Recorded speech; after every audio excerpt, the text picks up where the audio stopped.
In the previous transmission, we performed a clinical dissection of the temporal harvest.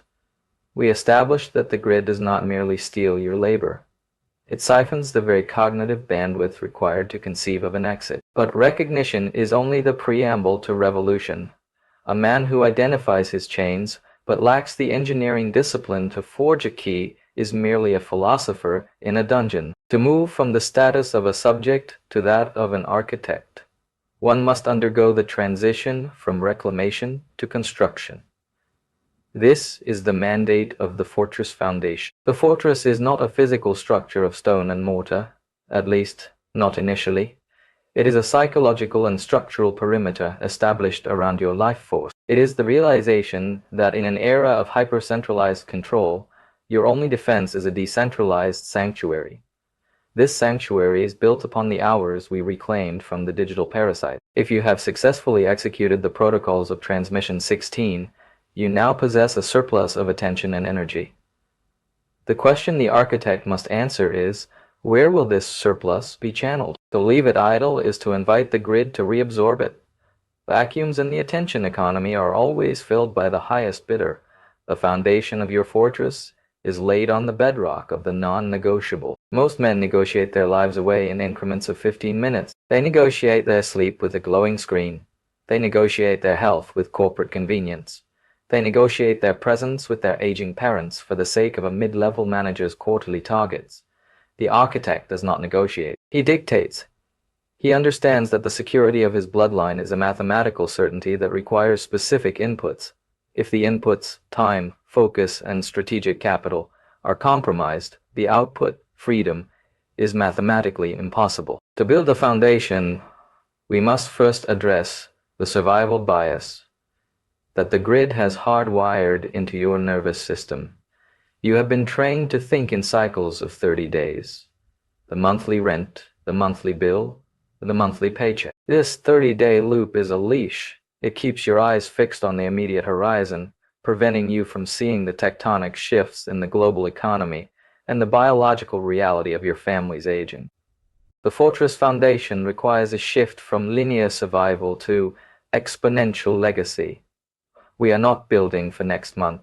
We are building for the next century. We are constructing a vessel that can carry your name, your values, and your protection across the turbulent waters of the coming decades. The architects of old understood that a foundation must be deep enough to withstand the storms that the surface cannot predict. In our context, this means building a legal and financial perimeter that is compliant with the laws of the land, but fortified against the whims of systemic instability. It is about moving your center of gravity away from the centralized dependencies. Why do you fear the grid?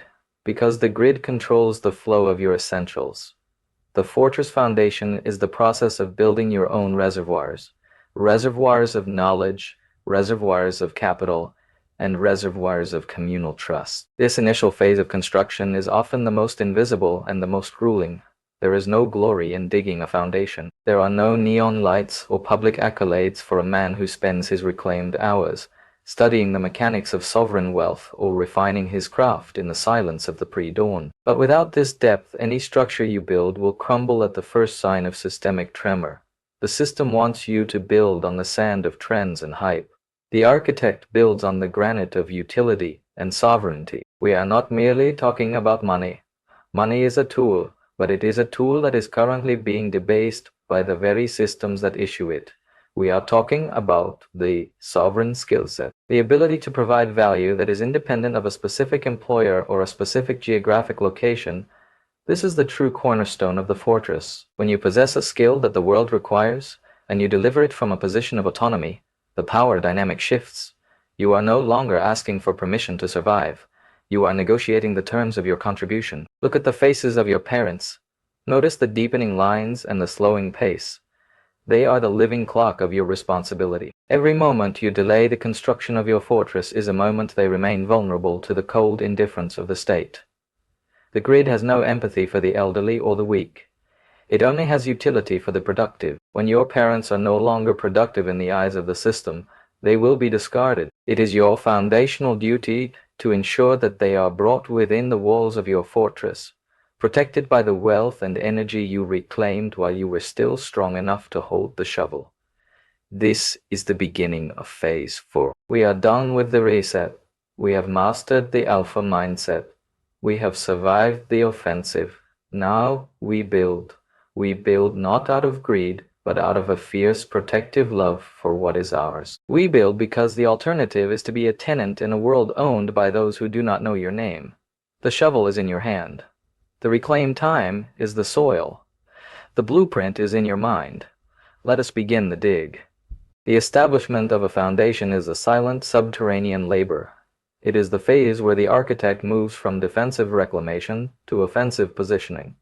We have identified the enemy, the systemic siphoning of your attention. We have identified the stakes, the absolute protection of your bloodline and your legacy.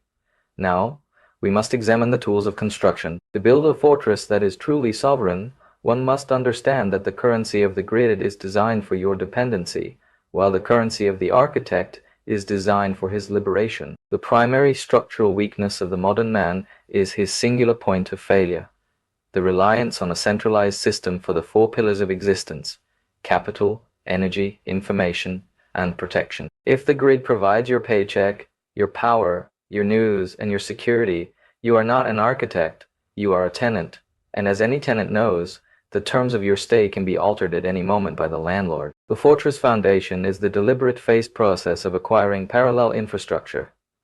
This is not about dropping out or going off-grid in a primitive sense. It is about high-level strategic redundancy. Capital is the first pillar, but we must distinguish between fiat currency, which is a ledger of your debt to the state, and sovereign capital.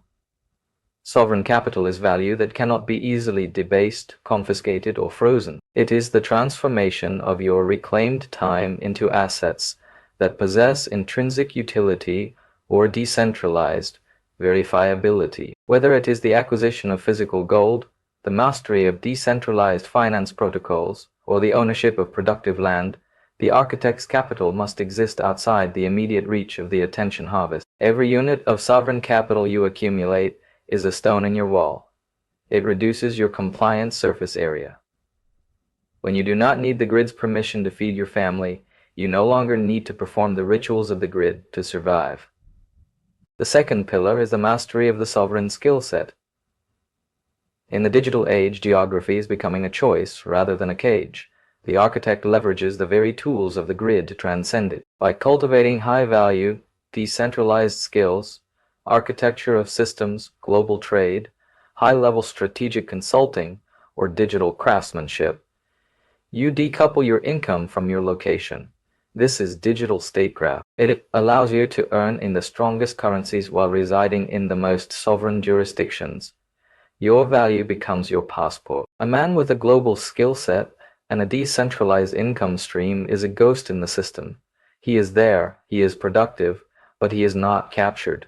However, the fortress is not merely an individual endeavor. The architect understands the power of kinship networks. The grid has atomized the family unit, reducing the ancient, multi-generational fortress into isolated, vulnerable nuclear components. They want you alone, because a lonely man is a consumer. A multi-generational household, where the energy of the young protects the wisdom of the old, is a threat to the centralized harvest. The fortress foundation requires the reintegration of the family. This is why we focus on your parents. They are the anchor of your legacy. By securing their aging years within your own sovereign perimeter, you are not performing an act of charity. You are reinforcing the structural integrity of your bloodline. You are showing your own children what a fortress looks like, so they will know how to defend yours when the time comes.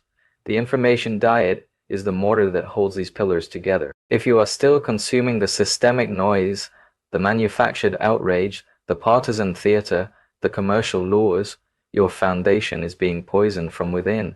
The architect maintains a high-level filtering mechanism. He seeks signal over noise.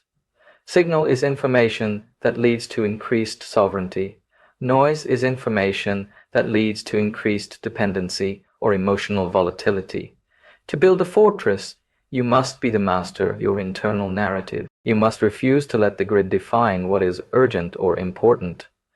Your urgency is the protection of your legacy. Your importance is the freedom of your kin.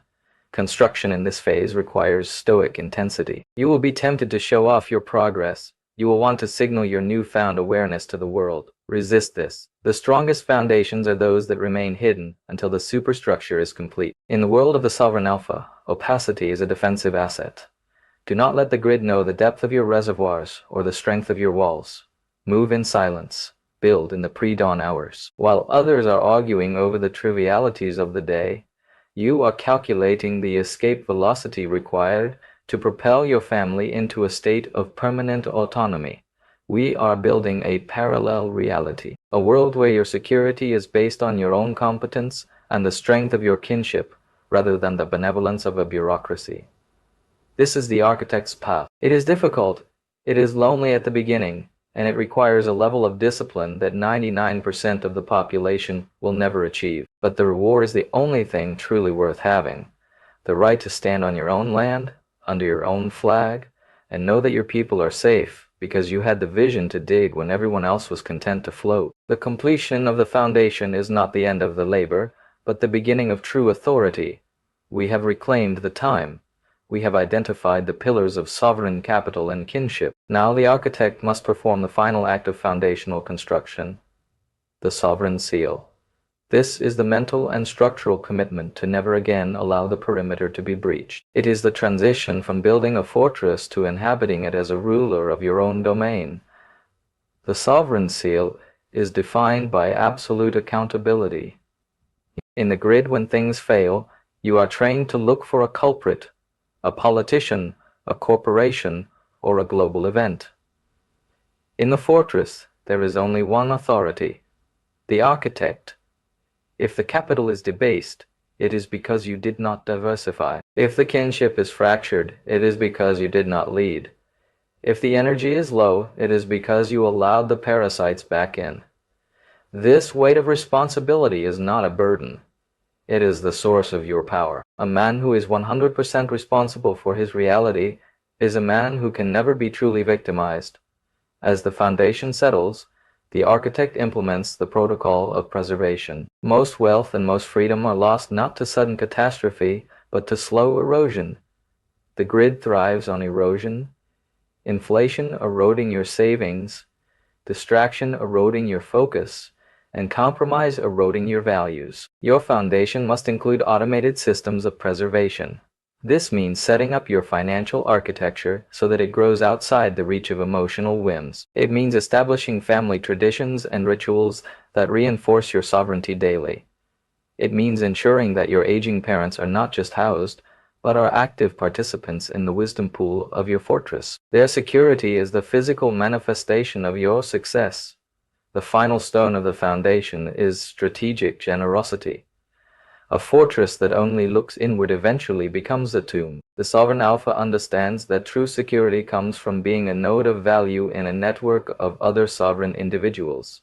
By using your surplus energy and capital to strengthen your immediate bloodline and trusted allies, you create a buffer zone around your fortress. You are not an island. You are a citadel in a rising archipelago of free men. This is how we bypass the grid entirely. We stop trading with the system and start trading with each other. We stop seeking the system's protection and start providing protection for our own. The architect's oath is a silent vow. My time is my own. My energy is for my kin. My legacy is non-negotiable. As you stand upon the foundation you have dug with your own reclaimed hours, look at the world you are leaving behind. It is a world of noise, debt, and temporary pleasures. It is a world that wanted to harvest you until there was nothing left but a dry husk. But you chose the shovel. You chose the silence. You chose the architect's path. The foundation is now laid. The ground is level. The perimeter is secure. In the upcoming transmissions of Phase 4, we will begin the vertical construction. We will build the walls of digital statecraft, the towers of global neutrality, and the vaults of generational wealth. But remember, the height of your towers will always be determined by the depth of this foundation.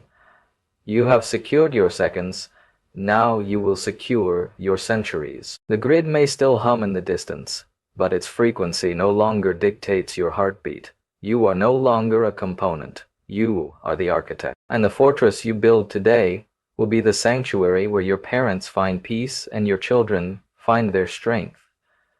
The labor is long, but for a sovereign man, the labor itself is the freedom. Stay encrypted, stay lethal, stay sovereign.